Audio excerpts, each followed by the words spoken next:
इकडे लोकसभा निवडणुकीनंतर आता विधानसभेत देखील बारामतीमध्ये पवार विरुद्ध पवार असा सामना रंगणार का असा प्रश्न उपस्थित केला जातोय आणि त्यामागचं कारण म्हणजे पुण्यामध्ये अजित पवार यांनी केलेलं एक सूचक वक्तव्य।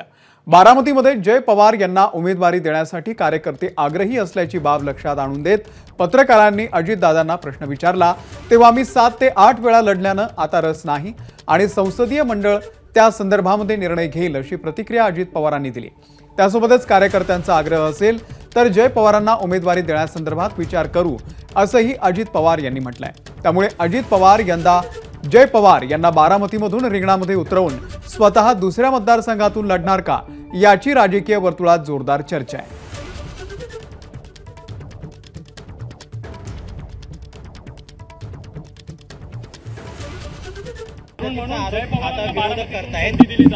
असं जयदादांचं समर्थन म्हणतात। ठीक आहे, देऊ, शेवटी काही लोकशाही आहे।